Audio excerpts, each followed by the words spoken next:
Hello everyone, welcome to another episode of my wishlist series for The Crew 2. I know it's been over a month since I've done my last video on this series, and that is because as of recently I've been really busy with real life stuff and I was only able to make this video a few days ago. So this episode will be about additions to the cars and bikes that will make the gameplay a lot more immersive. And there are 6 ideas that I was able to think of that would do just that. So let's get right into the topic. So the first immersive addition would have to be turn indicator lamps. Everyone who has played the Test Drive Unlimited series of games knows that both games had turn indicator lamps on the vehicles in the game, and I think the developers can add this feature fairly easily into the game. After all, the traffic cars have turn indicator lamps, so that mechanic is already coded into the game engine. I would like to see the option to have hazard lights, which is another feature that's already been implemented into the game engine. The AI have hazard lights that come on when you crash into them really hard, and in the first race events that went on in that Camaro loaner car has cars that have their hazard lights on in the cutscene. They could even add a feature that turns your hazard lights on when you're in the AFK screen for the game. That'd be a really cool feature to add, in my opinion. And along with the turn indicator lamps, I would like to see the interior turn indicator lamps work along with the exterior turn indicator lamps as well. It would be really cool to have the turn indicator lamps have a clicking sound as well in the interior when they are on, just to add more to the immersion factor. The second immersive addition that I would like to see added is the addition of DRL lights on cars that have them in real life. Now some of you are asking, what are DRL lights? Well, it's fairly simple. DRL stands for daytime running lights, and all modern cars have them for one reason alone. It's so the front of your car can be seen a little bit easier. Oh, and they look really cool on certain cars.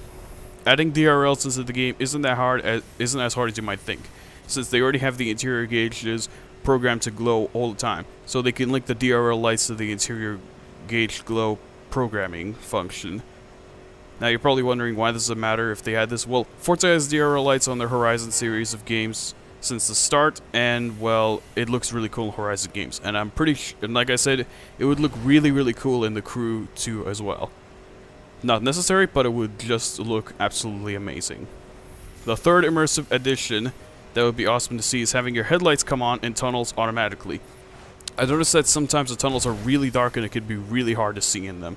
So having your lights come on automatically would be a nice feature to have for that reason alone. In fact, Test Drive Unlimited 2 had the feature, and Forza Horizon games had that feature as well. Well, at least Forza Horizon 3 has it. It looks really cool seeing your lights come on automatically when you enter a tunnel. And this feature would not be too hard for the developers to add into the game as well. The fourth immersive addition that would be awesome to see is having license plate lights. Like many games like Need for Speed franchise, the Forza franchise have license plate lights. And adding this feature to the Crew 2 will not only make the game look a lot more realistic, but it will also allow you to see the custom license plate that you put on the vehicle at nighttime as well as during the daytime. Excuse me. And I'm pretty sure the developers can add this feature without too many problems. The easiest option would be to add light projectors right where the license plate lights would be located. And those would project lights right on the license plate and cause some of the lights to be reflected onto the ground, which would also be realistic. Again, this feature would make the game look so much realistic, and this feature was something that definitely should have been added to the Crew. The fifth immersive addition I would like to see added is the addition of turn-by-turn navigation system. The Test Drive Unlimited series had a turn-by-turn navigation system in the game. Now I'd like to see the Crew 2 have this as well. The Crew's navigation system was alright, but it had a tendency to lead you on routes sometimes that were just not possible.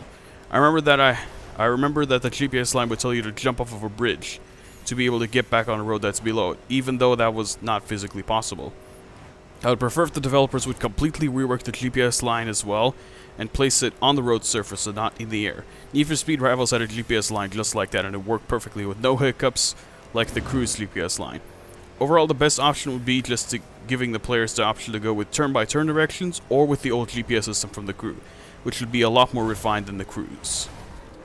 The Crew's GPS line has a tendency to tell you to go off-road, even though you are not in a vehicle that's designed for going off-road. That's mainly the only issue with the GPS line in the Crew that needs to be fixed. And I've seen it mainly happen with free drive challenges, but it can also happen in free roam.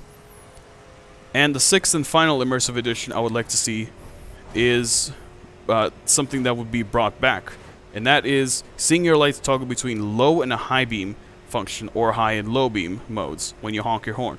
This is actually a feature in the game before Wallrun was introduced, and I would really like to see this come back into the game.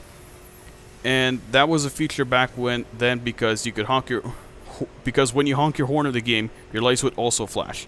Of course, the lights would go between low and high beam function depending on what part of the map you're driving in.